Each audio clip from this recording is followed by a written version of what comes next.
नमस्कार एवरीवन, जय हिंद। कैसे हैं सभी।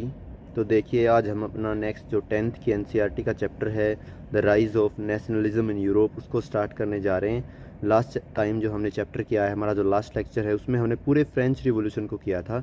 इसमें हम पार्ट्स में जो है इस चैप्टर को करेंगे, ठीक है। तो इजीली आप इस लेक्चर से समझ सकते हैं जिनको जो है rise of nationalism in Europe समझ नहीं आया है, तो हम बिल्कुल आराम से इसको समझेंगे, ठीक है।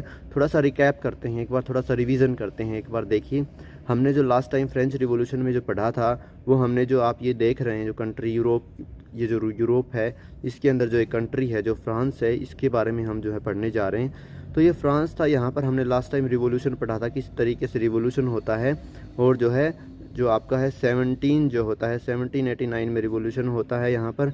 और जो मोनार्की होती है, लुइस जो 16 होता है, उसको यहाँ से रिमूव कर दिया जाता है, एग्जीक्यूट कर दिया जाता है। उसके बाद यहाँ पर जैकोबिन्स की मैक्सिमिलियन रोबेस्पियर कुछ दिन जो है रेन ऑफ टेरर चलाते हैं, फिर डायरेक्टरी का रूल आता है, और लास्ट में जाके 17 जो आपका 19 जो है 7 के आसपास जो नेपोलियन बोनापार्टे जो है, नेपोलियन बोनापार्टे यहाँ पर एक डिक्टेटरशिप एस्टेब्लिश कर देते हैं, यहाँ पर एक ऑटोक्रेटिक रूल एस्टेब्लिश कर देते हैं। ऑटोक्रेटिक रूल होता है जिसके अंदर की एब्सोल्यूट पावर होती है रूलर के पास।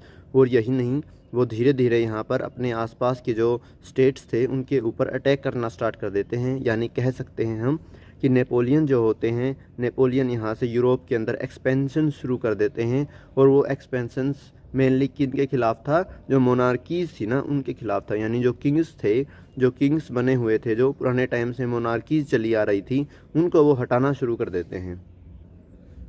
तो अब देखिए, जैसे जैसे मोनार्कीज़ को यहाँ से वो हराना शुरू कर देते हैं, तो जो ये सब जो यहाँ की जो मेनली जो किंग्स होते हैं, वो सभी जो है मिलजुल कर एक हो जाते हैं। जिसके अंदर जो है आपका ग्रेट ब्रिटेन होता है, रशिया होता है, ठीक है, और आपका जो है ऑस्ट्रिया होता है, ठीक है, ऑस्ट्रिया होता है। इस तरीके ये से जो हैं ये सब मिल जाते हैं, और मिल करके क्या करते हैं, 1815 के अंदर बैटल ऑफ वाटरलू के अंदर नेपोलियन बोनापार्टे को हरा देते हैं। तो इस तरीके से वापस से मोनार्की एस्टेब्लिश करने का जो है उनका जो है तरीका होता है। 1815 में जो ट्रीटी ऑफ वियना है, उसको हम आगे पढ़ेंगे। तो यहाँ से एक बार जो जिन्होंने अगर नहीं किया है, तो वो लास्ट लेक्चर एक बार फ्रेंच रिवॉल्यूशन का ज़रूर देख के आएँ, क्योंकि उसके अंदर हमने पूरी फ्रांस की जो स्टोरी थी उसको कवर कर लिया है, ठीक है। अब जो है हम मेनली जो है आपका 17 जो आपका 1907 के बाद का टाइम पढ़ने जा रहे हैं कि क्या यूरोप में इस टाइम के बाद में क्या होता है। तो यूरोप में इस टाइम के बाद जोग्राफिकल और पॉलिटिकल चेंजेस काफ़ी बड़े आते हैं। रीज़न क्या होता है कि यहाँ के जो लोग होते हैं उनको जो है लिबर्टी, ठीक है, लिबर्टी इक्वलिटी के जैसे प्रिंसिपल्स का पता लग जाता है, और वो मोनार्कीज़ के जो है धीरे धीरे अगेंस्ट होना शुरू कर देते हैं।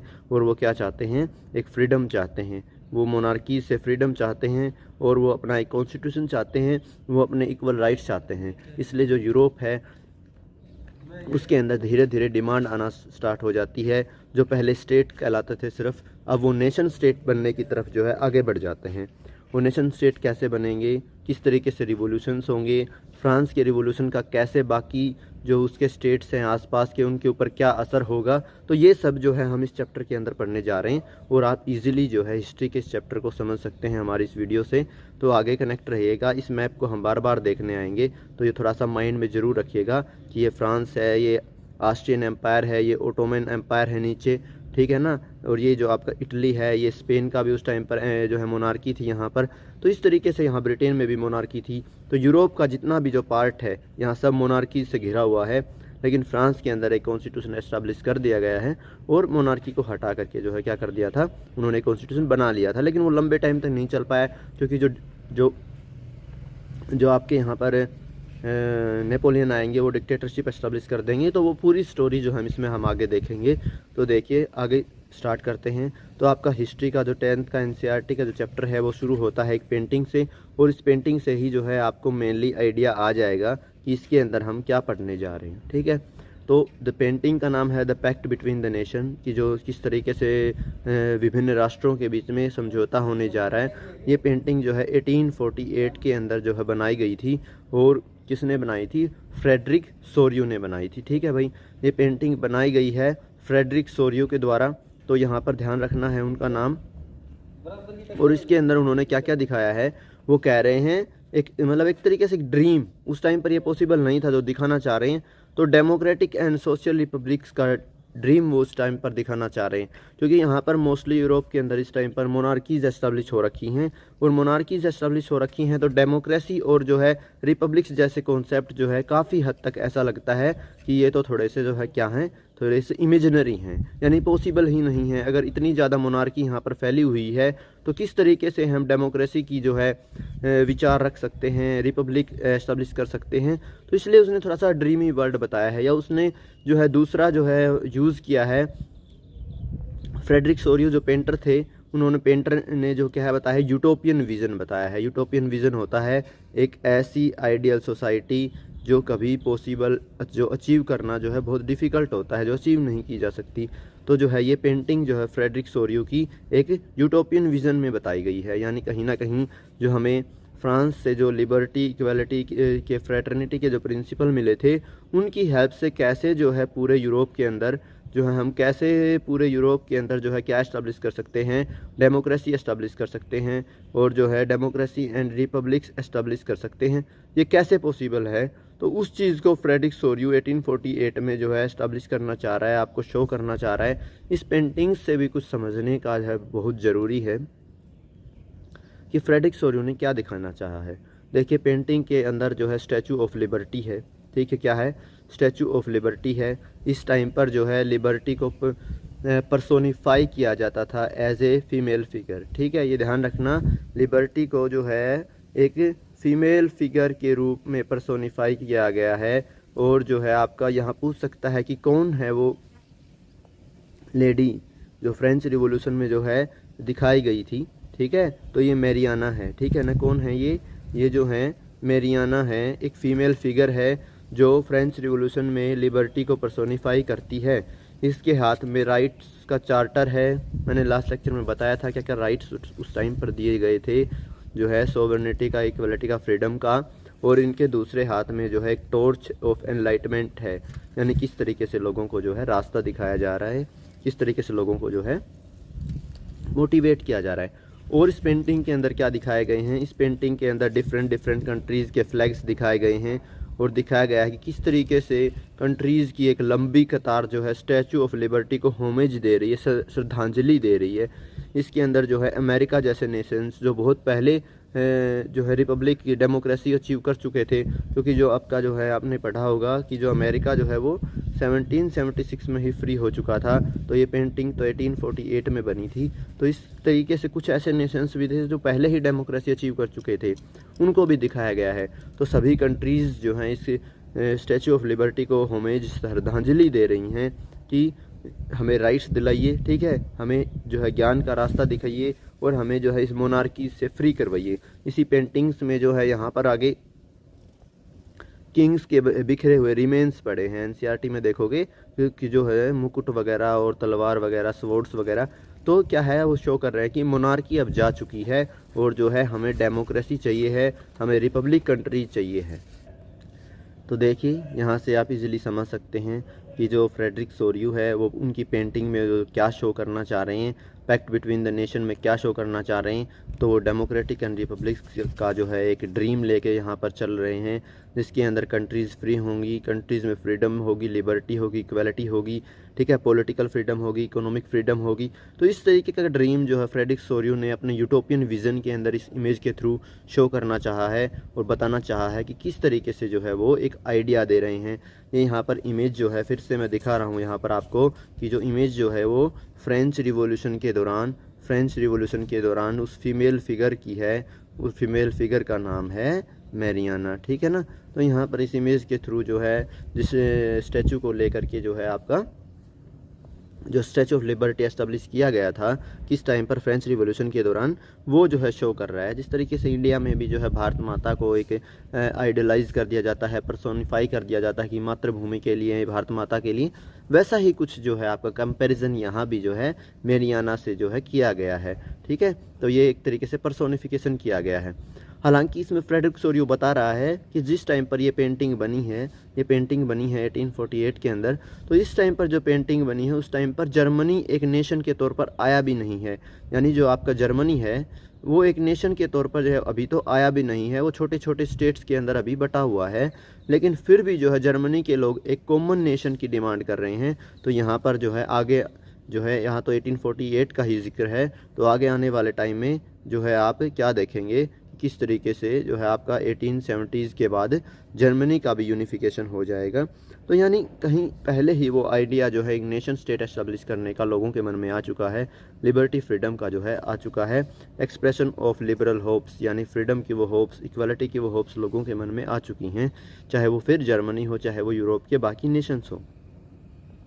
अब देखिए यहाँ पर बार बार एक कॉन्सेप्ट आ रहा है कि मॉडर्न स्टेट क्या है और जो है ना आपका नेशन स्टेट क्या है, तो ये बार बार जो है वर्ड यूज़ हो रहा है यहाँ पर। तो एक मॉडर्न स्टेट क्या होता है, जहाँ पर पावर जो है सेंट्रलाइज होती है, यानी कुछ हैंड्स में ही पावर होती है, या कह लीजिए कि एक तरीके से एक अथॉरिटी के अंडर ही पावर होती है। वो सोवरेन होते हैं, यानी फ्री होते हैं, प्रभुसत्ता उनके पास होती है, अपने डिसीजंस खुद लेने की पावर उनके पास होती है एक मॉडर्न स्टेट के पास, और उनकी ये डिफाइंड टेरिटरी होती है। तो ये दो चीज़ें आज के मॉडर्न स्टेट की कॉमन होती हैं। भाई आज का जो कोई भी मॉडर्न स्टेट लगा लो, चाहे इंडिया लगा लो, कहीं ना कहीं सोवरेन है, अपने डिसीजंस खुद ले रहा है, और उसकी एक डिफाइंड टेरिटरी भी है। ठीक है, तो फिर ये बता रहा है कि किस तरीके से जो है आज का तो मॉडर्न स्टेट है, लेकिन उस टाइम के जो स्टेट्स थे वो मॉडर्न भी नहीं थे, तो वो स्टेट जो है नेशन स्टेट में कैसे कन्वर्ट होते हैं।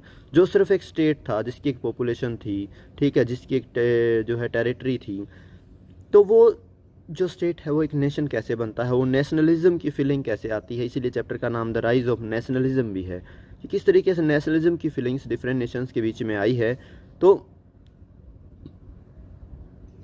देखिए नेशन स्टेट के अंदर जो है एक कॉमन आइडेंटिटी की जो है सेंस जो है आपको पाई जाती है, कि एक तरह के लोग जो हैं वहाँ पर बसते हैं, वहाँ पर रहते हैं, और उनकी शेयर्ड हिस्ट्री होती है, यानी उनका पास्ट जो है एक तरह का होता है, चाहे उसमें क्रांति हुई हो, चाहे उसमें जो है एक आंदोलन हुए हों, कुछ भी हुआ हो, उनकी हिस्ट्री जो है आपस में बटी हुई होती है, शेयर्ड की हुई होती है, या कॉमन होती है बोल सकते हो, और कॉमन डिसेंट के लोग होते हैं, यानी एक जगह के रहने वाले जो हैं लंबे टाइम तक वो लोग होते हैं।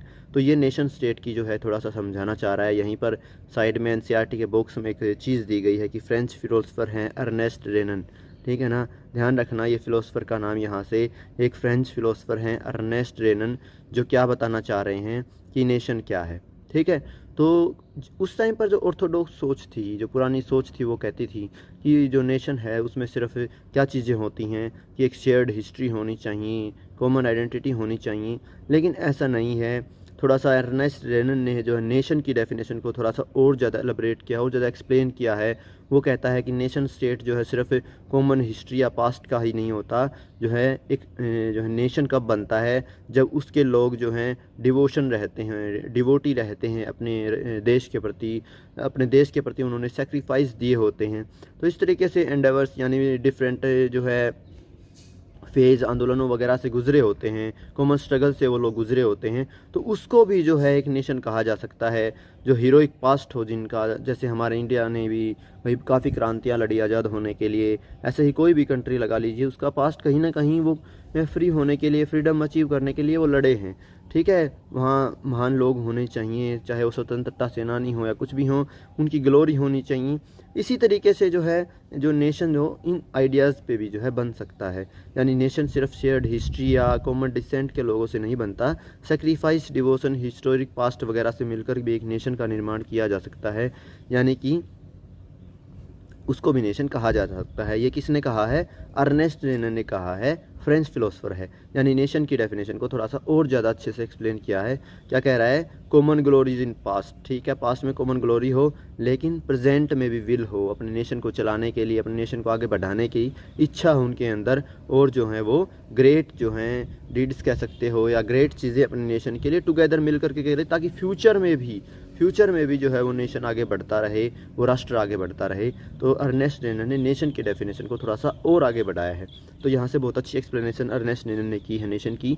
उम्मीद है आप भी समझ गए होंगे कि नेशन वो होता है जिसमें ना सिर्फ जो है कॉमन हिस्ट्री हो, बल्कि डिवोशन, सेक्रीफाइस, हीरोइक पास्ट जैसी चीज़ें भी मिली हों। ठीक है, पास्ट की कॉमन ग्लोरीज तो हों, साथ में ही एक विल हो, एक इच्छा हो प्रेजेंट में अपने नेशन को आगे बढ़ाने की और उसकी डेवलपमेंट करने की, आगे जो है फ्यूचर में भी जो है लोगों की इच्छा हो, उसको एक अच्छा नेशन कहा जा सकता है। चलिए आगे है, नेक्स्ट टॉपिक पे आते हैं। ये है French revolution and idea of nation. ये हमने हमारे लास्ट वीडियो में किया है। जिनको अच्छे से समझना है फ्रेंच रिवॉल्यूशन पूरा, ये किस तरीके से जो है लुइस 16 से शुरू हुआ था, उसके बाद जो है उसको एग्जीक्यूट कर दिया गया, ग्लूटोइन यानी मार दिया गया।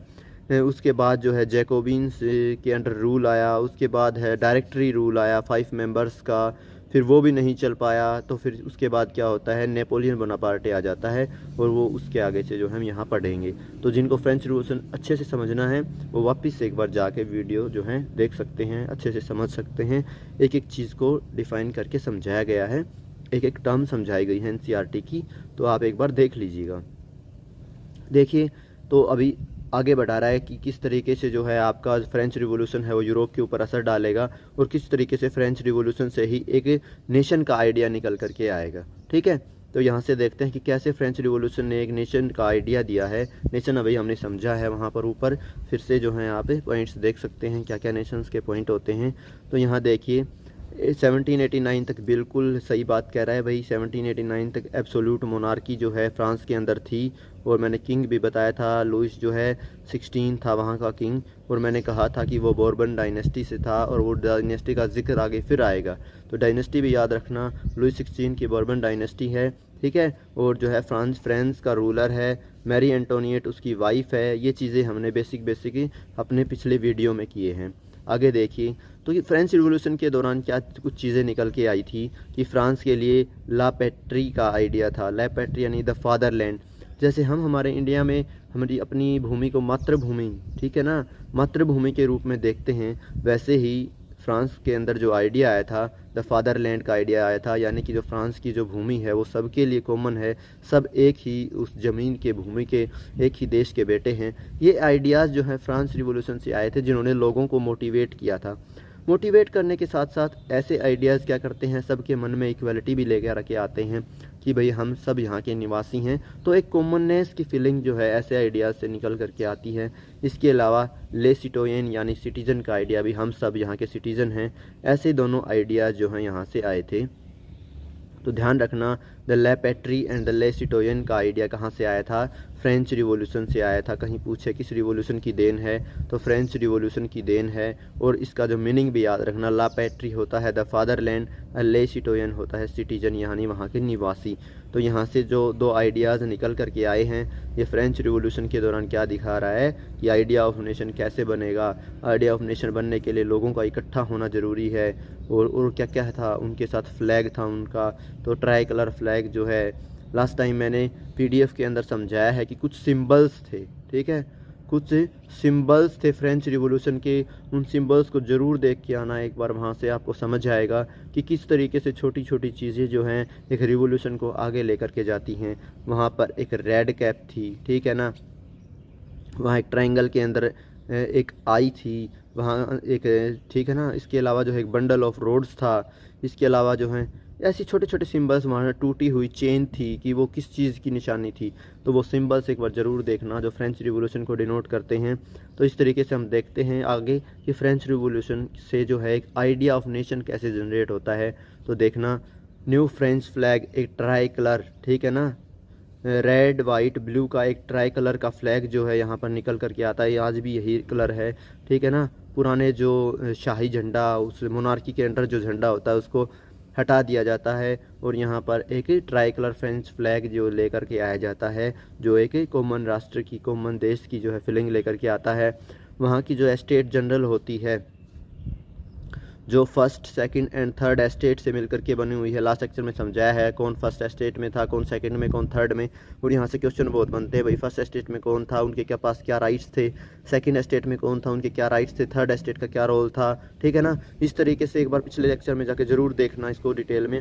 तो यहाँ पर एक एस्टेट जनरल थी जो है ना, ठीक है ना, जो अलग अलग एस्टेट से बनी हुई थी, और उसको जो है दोबारा से एक नेशनल असेंबली में कन्वर्ट कर दिया गया था। इतनी इजी नहीं थी कन्वर्ट करनी, आपने लास्ट लेक्चर में देखा होगा कि किस तरीके से थर्ड एस्टेट के लोग वे रिवोल्ट कर देते हैं और टेनिस कोर्ट ओथ के अंदर आकर के एक संविधान का निर्माण करते हैं, और वो जो संविधान का निर्माण होता है वो जो है नेशनल असेंबली कहलाती है वहाँ से, ठीक है। ये इनडायरेक्टली इलेक्टेड होती है।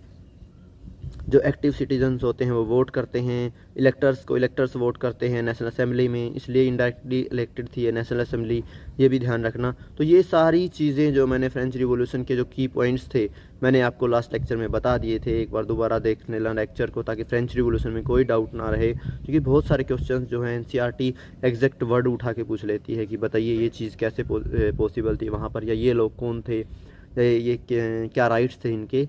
तो इस तरीके से देखिए कि हम देख रहे हैं आइडिया ऑफ नेशन कैसे बनता है। तो ट्राई कलर फ्लैग से बनता है आइडिया ऑफ नेशन।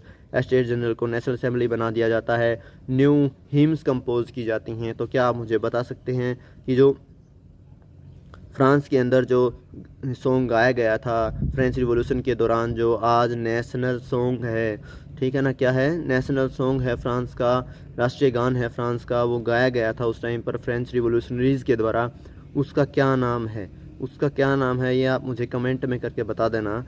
मैं फर्स्ट वर्ड बता रहा हूँ आपको, एम नाम से स्टार्ट होता है फ्रांस का वो नेशनल सॉन्ग जो फ्रेंच रिवॉल्यूशन के दौरान गाया गया था और आज भी नेशनल सॉन्ग है। तो देखते हैं, कमेंट्स में बताना कि उसका क्या नाम था।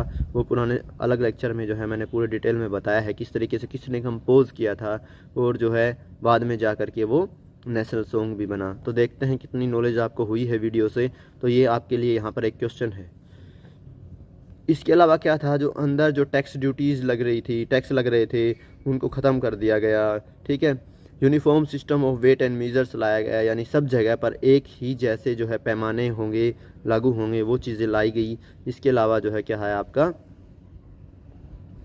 और जो है आपका कॉमन लैंग्वेज की तरफ बढ़ा गया। एक राष्ट्र बनाने के लिए भाषा एक होनी चाहिए, तो जो है फ्रेंच लैंग्वेज है, ठीक है ना, फ्रेंच लैंग्वेज को बढ़ावा दिया गया।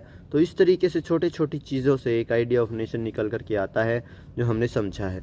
तो यहाँ से जो है आपका फ्रेंच रिवॉल्यूशन और आइडिया ऑफ नेशन, तो क्वेश्चन बन सकता है यहाँ से कि फ्रेंच रिवॉल्यूशन में जो आइडिया ऑफ नेशन है वो कैसे जनरेट हुआ, या explain the idea of nation during French revolution. तो आपको ये सब पॉइंट्स यहाँ पर लिखने हैं, फ्रेंच फ्लैग के बारे में, स्टेट जनरल के बारे में, न्यू हिम्स के बारे में, नई जो है आपकी कंपोज की गई थी, इंटरनल कस्टम ड्यूटीज़ हटाई गई थी, ये चीज़ें सारी आइडिया ऑफ नेशन के बारे में आपको फ्रांस से लिखनी है। कॉमन लैंग्वेज अडोप्ट की गई थी, ठीक है।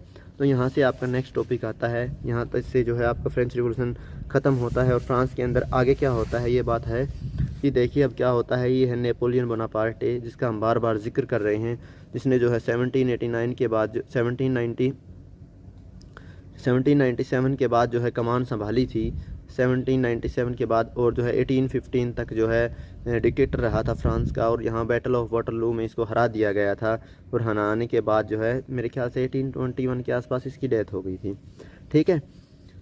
तो इसने एक चीज़ लागू की थी जिसका नाम था द सिविल कोड, ठीक है। तो देखिए आगे समझिए, इसने एक बड़ी अच्छी चीज़ लागू की थी जिसका नाम था द सिविल कोड। और ये कब आया था? 1804 के अंदर द सिविल कोड आया है। लेके कौन आया है? नेपोलियन बोनापार्टे, इसलिए इसका नाम नेपोलियनिक कोड भी है। तो अगर क्वेश्चन पूछ रहा है बोर्ड, नेपोलियन सिविल कोड बताइए या नेपोलियनिक कोड बताइए, क्या है वो एक्सप्लेन करिए। तो इसके जो है हम दोनों पॉजिटिव और नेगेटिव यानी मेरिट्स और डिमेरिट्स देखेंगे कि इसके अंदर नेपोलियन बोनापार्टे ने क्या एक्सप्लेन किया है। दोनों चीज़ें समझेंगे कि पॉजिटिव क्या था, नेगेटिव क्या था।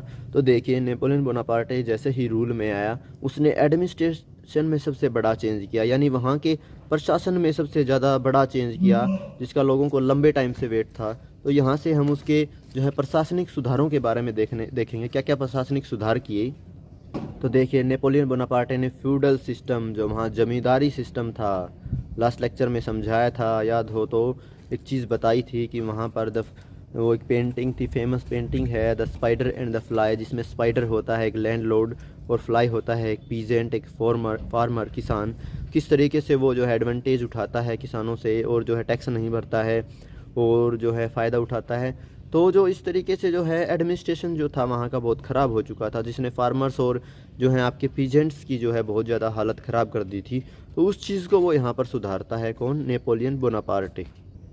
यहाँ पर जो है वो सर्फ्स को फ्री करता है, सर्फेडोम होता है भाई एक तरीके से, जैसे अपने यहाँ पर बंधुआ मजदूरी होती है ना, विदाउट सैलरी जो है या बहुत लो वेजेस पर काम करवाते हैं, ठीक है। तो उनको फ्री करवाता है वहाँ पर जो है नेपोलियन बोनापार्टे, ठीक है। और लंबे लंबे जो उनके ऊपर ड्यूज़ थे, लंबे लंबे जो उनके ऊपर जो है यहाँ पर कर्ज थे, उनको फ्री करवाता है। तो बहुत पॉजिटिव चेंज था एडमिनिस्ट्रेशन के अंदर नेपोलियन बोनापार्टे का। ऐसा नहीं है कि बुरा आदमी था सिर्फ, काफ़ी अच्छे चेंजेस भी उसने किए थे, ठीक है। और क्या किया है उसने टाउन्स के अंदर, ठीक है ना, गिल्ड होता है भाई, गिल्ड रेस्ट्रिक्शंस होते थे। क्या होते थे कि जैसे कोई ट्रेड करता था ना पूरे टाउन के अंदर, तो जगह जगह एक टाउन से दूसरे टाउन जाता था तो जगह जगह जो है टैक्स, ठीक है, चौकियाँ कह लो भाई, जैसे चौकियाँ या आज के जो आपके टोल टैक्स कह लो, तो ऐसे जगह जगह उसको टोल देने पड़ते थे भाई। इस टाउन में जा रहा है तो इस टाउन को क्रॉस किया फिर किया, इस टाउन में जा रहा है यहाँ से जाते टाइम फिर दिया, इस टाउन में गया यहाँ दिया। तो एक नॉर्मल एवरेज बताया गया है कि फ्रांस के अंदर जब ट्रेड करना होता था तो एक जो है ट्रेड वाला पर्सन जो है 11 से 12 बार टैक्स देता था पूरे फ्रांस में। तो इस तरीके से बार बार एक चीज़ के लिए टैक्स देना, तो ये बहुत ज़्यादा जो है एक कॉम्प्लिकेटिव चीज़ थी। तो जो गिल्ड रेस्ट्रिक्शंस थे यहाँ पर उनसे फ्री करवाता है, टैक्सी से फ्री करवाता है। यहाँ का ट्रांसपोर्ट सिस्टम और कम्युनिकेशन सिस्टम को थोड़ा सा इम्प्रूव करवाता है कौन, नेपोलियन बोनापार्टे। तो काफ़ी अच्छे चेंजेस भी किए थे इसने। तो ये सारे नेपोलियन कोड के अंदर जो है पॉजिटिव चीज़ें आई हैं। और भी चीज़ें करता है ये, राइट टू प्रॉपर्टी देता है भाई, राइट टू प्रॉपर्टी जो है वापस देता है लोगों को, जो है प्रॉपर्टी बाई करने का जो अधिकार देता है जो मोनार्की के अंदर नहीं था, वो इसको वो यहाँ पर लागू करवाता है। तो ऐसी पॉजिटिव चीज़ें जो है नेपोलियन कोड के अंदर या सिविल कोड के अंदर आई थी, ठीक है। नेगेटिव्स देखिए, अब डीमेरिट्स देखिए क्या क्या थी। तो जो देखिए जो है धीरे धीरे इसने जो नेपोलियन कोड के थोड़े समय के बाद क्या कर दिया, इसने टैक्स बढ़ाने शुरू कर दिए, सेंसरशिप लगा दी, जो सबसे ख़तरनाक चीज़ होती है। यानी कि जो भी प्रिंट होता है न्यूज़पेपर, मैगज़ीन, बुक्स, उसके ऊपर जो है इसने रोक लगानी शुरू कर दी भाई। तो कहीं ना कहीं ये चीज़ें जो है फ्रीडम और लिबर्टी के लिए, जिस फ्रीडम और लिबर्टी के लिए उन्होंने लड़ाई लड़ी थी फ्रेंच रिवॉल्यूशन के अंदर, ये धीरे धीरे वापस से फिर से आना स्टार्ट हो जाती हैं, टैक्सीज आना शुरू हो जाते हैं। और कॉन्स्क्रिप्शन इन फ्रेंच आर्मीज़ यानी जबरन भर्ती, ठीक है ना, फ़ौज के अंदर फ्रांस फ़ौज के अंदर जबरन भर्ती कर दी जाती हैं लोग। इस तरीके से वो धीरे धीरे फिर से, जिन्होंने सोचा था कि नेपोलियन बोनापार्टे तो बहुत पॉजिटिव चेंज लेके आया है, तो फ्रीडम लेके आया है, वो धीरे धीरे नेपोलियन से नफरत करना शुरू कर देते हैं, क्योंकि वो देखते हैं किस तरीके से वो मिसयूज़ करने लग गया है पावर का। तो इस तरीके से नेपोलियन बोनापार्टे के टाइम में नेगेटिव चीज़ें भी होती हैं। तो सिविलियन कोड के, जो नेपोलियनिक कोड के पॉजिटिव और नेगेटिव चीज़ें दोनों आपको यहाँ से ध्यान रखनी है, ठीक है। अब देखिए यहाँ थोड़ा सा सोसाइटी के बारे में बता रहा है कि यहाँ पर कैसी सोसाइटी थी। तो देखिए फ्रांस जो है यूरोप की कह लीजिए या फ्रांस की, इन कंट्रीज़ की कह लीजिए, कॉमनली पढ़ रहे हैं हम यहाँ से। तो यहाँ पर दो हिस्सों में बटे हुई थी, एरिस्टोक्रेसी थी, ठीक है ना, जो rule by few rich people होता है, और एक न्यू मिडिल क्लास थी। तो जो एरिस्टोक्रेसी थी वो पॉपुलेशन में बहुत ज़्यादा कम थे भाई, ठीक है, पॉपुलेशन में बहुत कम थे। एरिस्टोक्रेट्स जो थे ये मान लो 10 to 20% ही थे, बाकी सारे जो क्या थे आपकी मिडिल क्लास या पीजेंट्स, फार्मर्स थे। तो इस तरीके से जो हैं, जो एरिस्टोक्रेसी थी वो बहुत ज़्यादा रिच लाइफ जीती थी, यहाँ पर एक हाई क्लास सोसाइटी थी, ठीक है ना, एक हाई क्लास सोसाइटी थी। आज के टाइम में जैसे पोश एरियाज़ होते हैं, ऐसे ही अमीर लोग, मतलब एक कुछ परसेंट का फ्यू, तो वो जो है एक हाई क्लास में जीते थे। वो भाई फ्रेंच लैंग्वेज बोलते थे, ठीक है, आपस में मैरिज की टाइज थी उनके बीच में, ठीक है, लग्जरी लाइफ कह सकते हो जीते थे उस टाइम पर। तो ये जो है एरिस्टोक्रेसी का लाइफस्टाइल था। देखिए रिच थे बहुत ज़्यादा पैसे में, इनकी प्रॉपर्टी थी, इनकी प्रॉपर्टी जो है टाउन्स में भी थी भाई, और जो है विलेजेस में भी थी। तो यानी दोनों जगह पर ये काफ़ी ज़्यादा प्रॉपर्टी लिए हुए थे, तो रिच थे ये, हाई क्लास सोसाइटी कह लीजिए। इनके रिलेशंस जो है नॉर्मल लोगों से नहीं थे, सिर्फ जो है आपस में ही इनकी फैमिलीज़ की मैरिज टाइज होती थी। प्रॉपर्टी गांव में भी काफ़ी ज़्यादा थी, विलेज में काफ़ी ज़्यादा थी। फ्रेंच लैंग्वेज बोलना प्रेफर करते थे, यानी फ्रेंच लैंग्वेज बोलने को ये एक क्लास मानते थे, एक लग्जरी चीज़ मानते थे, ठीक है, काफ़ी ज़्यादा एस्टेट्स इनके थे। दूसरी तरफ आती है मिडिल क्लास भाई। मिडिल क्लास में कौन कौन थे? मिडिल क्लास में जो है भाई फार्मर्स थे, आपके बिजनेसमैन थे, ठीक है, जो पीजेंट्स थे, खेतों में काम करते थे, सर्फ जो हैं अंडर काम करते थे विदाउट सैलरी या बहुत कम सैलरी में। तो वो लोग जो हैं यहाँ पर जो है मिडिल क्लास के अंदर थे। तो दो हिस्सों में बटी हुई है यहाँ पर सोसाइटी, एक में एरिस्टोक्रेट्स हैं, एक में मिडिल क्लास है। मिडिल क्लास का जिक्र यहाँ पर क्यों किया गया है? क्योंकि जब यूरोप में जो चेंजेस होंगे ना, वो मिडिल क्लास ही लेकर के आएगी, क्योंकि मिडिल क्लास धीरे धीरे ट्रेड के थ्रू पैसा कमाना शुरू कर देगी, उस पैसे से एजुकेशन लेगी, एजुकेट हो जाएंगी, और वो धीरे धीरे फिर मोनार्की के अगेंस्ट होना स्टार्ट हो जाएंगे, इस एरिस्टोक्रेसी के अगेंस्ट होना स्टार्ट हो जाएंगे, और इक्वल राइट और फ्रीडम के लिए जो है वो ट्राई करेंगे। तो यहाँ पर जो है थोड़ा सा बताया गया है कि किस तरीके से मिडिल क्लास जो है ग्रो करती है। अब देखिए लिबरल नेशनलिज्म, ठीक है। अब थोड़ा सा बता रहा है कि इस तरीके से जो लिबरल जो लोग थे, जो फ्रीडम चाहने वाले जो लोग थे, वो किस तरीके से जो है राष्ट्र की तरफ बढ़ते हैं, या किस तरीके से जो एक तरीके से नेशनलिज्म की फीलिंग को जो है बढ़ाते हैं। तो ये चीज़ें वहाँ पर यहाँ पर जो है बताई गई हैं। ध्यान रखना, लिबरलिज्म जो वर्ड है वो एक लैटिन वर्ड है। क्वेश्चन ऐसे ही चीज़ों से बनते हैं कि बताओ। तो देखिए पॉलिटिकल लिबरलिज्म आपको बताना है, मेरे को नहीं पता तो मैं आपको बता दूंगा। इकोनॉमिकली देख लीजिए, जहाँ पर मार्केट्स फ्री मिलेंगे, व्यापार करने के चांसेस मिलेंगे, या जहाँ वहाँ पर स्टेट के द्वारा इम्पोज किए गए रेस्ट्रिक्शंस नहीं होंगे। जैसे मैंने बताया कि अभी बार बार जो है देखिए यहाँ पर बताया गया है कि 11 बार टैक्स लगाया जाता था कि जर्मनी के अंदर जब कोई व्यापार करता था, और हर जगह 5% उसको देना पड़ता था। यानी अपना जो भी चीज़ वो लेकर के चल रहा है वो 5% देगा, 11 जगह से गुजरेगा तो 55% तो उसको वैसे ही टैक्स में चला गया, ठीक है ना। तो कितना बचा? 45 बचा। तो किस तरीके से बार बार वो लोग टैक्स का शिकार हो रहे थे, तो इस चीज़ का उनको बहुत ज़्यादा नुकसान हो रहा था। तो इसलिए ऐसा ना हो, स्टेट के द्वारा ऐसा कुछ ना लगाया जाए, उनको फ्रीडम दी जाए, तो और इजीली जो है लोग अपनी चीज़ों को एक जगह से दूसरी जगह मूव कर सकें। तो ऐसी फ्रीडम जब होगी तो हम बोल सकते हैं कि वो इकोनॉमिकली लिबरल हैं, फ्री हैं इकोनॉमिकली, ठीक है ना, फ्रीडम दी हुई है। तो पॉलिटिकल आपको बतानी है कि पॉलिटिकल लिबरलिज्म फिर किसको कहेंगे अगर इकोनॉमिक लिबरलिज्म ये है। तो देखिए यहाँ पर एक और चीज़ दी गई है, छोटी सी टर्म दी गई है। ये इसलिए एनसीईआरटी से निकाली है क्योंकि क्वेश्चन बन जाते हैं कई बार। एलए क्या होता है? क्लोथ मेज़र करने की यूनिट है भाई एलए। अगर क्वेश्चन में पूछ ले कि एलए क्या था, कोई मेज़र करने की यूनिट, क्लोथ मेज़र करने की यूनिट थी, फूड मेज़र करने की यूनिट थी, या कुछ भी लगा लीजिए, गोल्ड को मेज़र करने की यूनिट थी, क्या थी? एलए। तो एलए एक क्लोथ मेज़र करने की यूनिट थी। क्वेश्चन के पॉइंट ऑफ व्यू से ध्यान रखिएगा। आगे देखिए, इन 1834 एक यूनियन बनाई भाई, ठीक है, जिसका नाम था जोल्वेरिन। क्या नाम था? जोल्वेरिन नाम था, जिसने क्या किया, पर्शिया के थ्रू इनिशिएट की गई थी, पर्शिया की मदद से बनाई गई थी। एक यूनियन का नाम था, यानी कह लीजिए आज के टाइम में कहे कि व्यापारिक संघ था, व्यापारियों का संघ था जोल्वेरिन, जिसने क्या किया, जो ये बार बार 39 स्टेट्स के अंदर जो है बार बार क्या हो रहा था, ड्यूटीज़ लगाई जा रही थी, इनको उसने कम कर दिया। और अलग अलग करेंसीज थी, उसने जो है 2 तरीके की करेंसी ला करके घटा दी, यानी पॉजिटिव चेंजेस किए, अलग अलग करेंसी को कॉमन करेंसी में बदल दिया, और जो बार बार जो ड्यूटीज़ लग रही थी उनको उसने हटवा दिया। तो ऐसी यूनियन का, ऐसे संघ का क्या नाम था? जोल्वेरिन नाम था। यहाँ से भी क्वेश्चन आ सकता है, जैसे एली से आ सकता है। तो जोल्वेरिन याद रखना एक व्यापारिक संघ था, ठीक है। आगे देखिए, न्यू कंजर्वेटिज्म आफ्टर 1815। कंजर्वेटिज्म क्या होता है कि भाई जो बैटल ऑफ वाटरलू होती है 1815 में, जिसमें नेपोलियन को हरा दिया जाता है, नेपोलियन बोनापार्टे को हरा दिया जाता है, तो यहाँ पर कुछ समझौते होते हैं, और वो समझौते होते हैं वियना कांग्रेस के अंदर, ठीक है ना। वियना कांग्रेस यहाँ पर एस्टेब्लिश होगी, एक लोगों की समिति, एक कमेटी एस्टेब्लिश होगी, ठीक है ना, ड्यूक मेटरनिच की अध्यक्षता में। तो वो कुछ डिसीजंस लेगी, उसी को जो है क्या कहा गया है, वियना कहा गया है, वियना कांग्रेस कहा गया है। तो इस तरीके से देखिए कंजर्वेटिज्म क्या होता है, पहले ये समझिए। Stress the importance of tradition, establish institutions.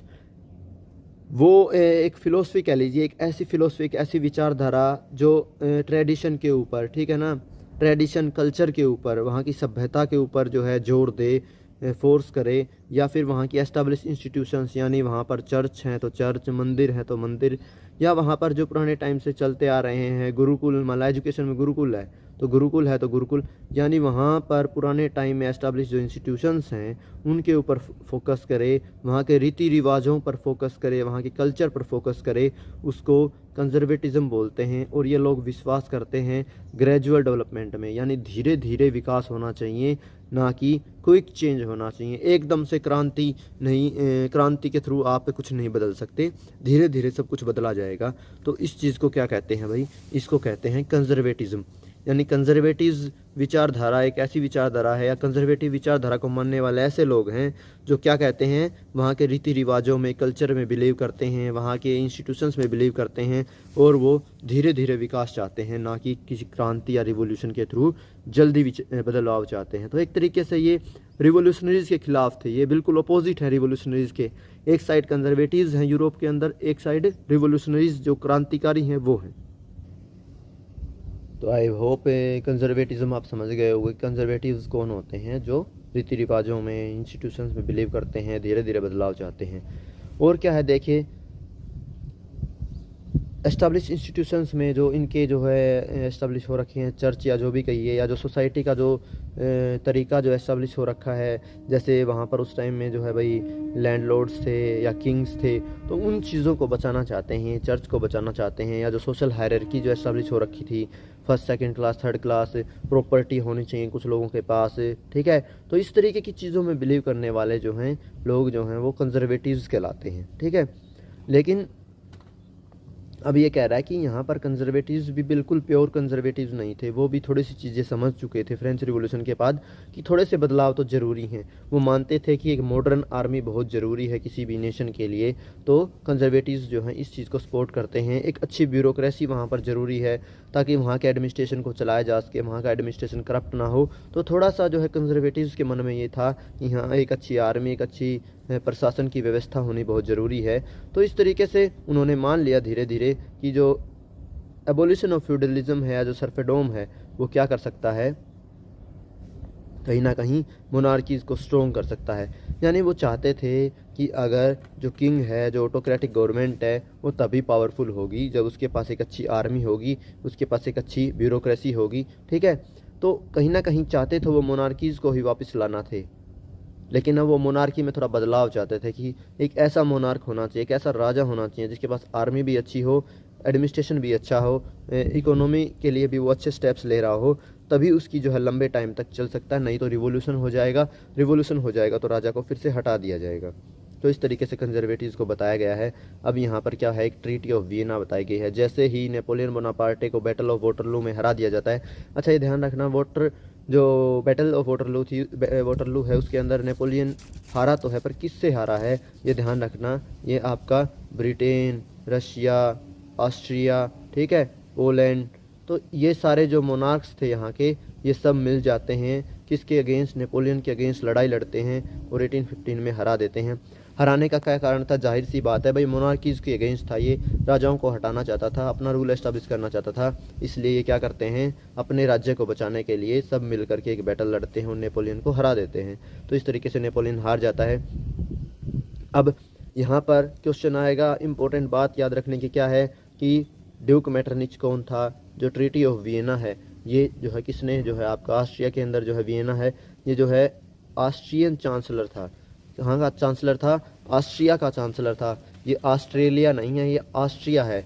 Map के अंदर जो आप देखोगे, यूरोप के मैप के अंदर जो आप देखोगे, तो यहाँ पर यूरोप में जब जो लड़ाई लड़ी जा रही थी, तो यहाँ पर जो ऑस्ट्रियन एम्पायर था, तो यहाँ का चांसलर था ये जो ड्यूक मेटरनिच है, ठीक है। तो इसकी कंट्री ज़रूर याद रखना कि कहाँ का था, ऑस्ट्रिया का था। और ये किसको हेड कर रहा था, लीड कर रहा था?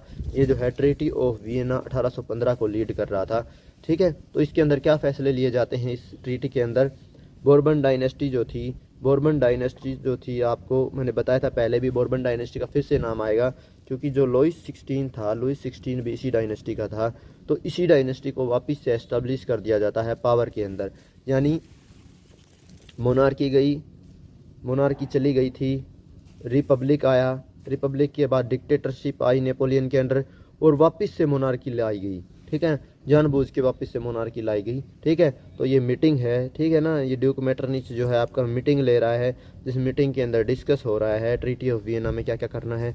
तो देखिए पहला फैसला क्या आता है कि बॉर्बन डायनेस्टी को वापस से जो है रिस्टोर कर दिया जाता है, यहाँ पर जो है आपके फ्रांस के अंदर।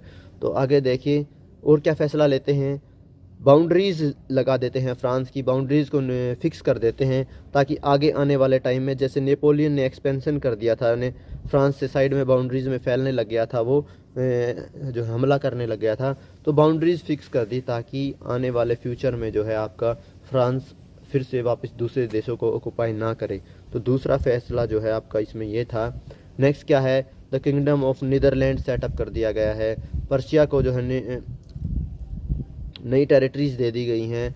ऑस्ट्रिया को जो है, ऑस्ट्रिया किसके अंडर दे दिया है, इटली के कंट्रोल में दे दिया गया है। यानी थोड़ा सा मैप का यहाँ पर चेंज निकल के आएगा। जर्मन के अंदर 39 जो स्टेट्स थे वो ऐसे के ऐसे रहे, उनको जो है ट्रीटी ऑफ वियना के अंदर उनका कोई सोल्यूशन नहीं निकाला गया।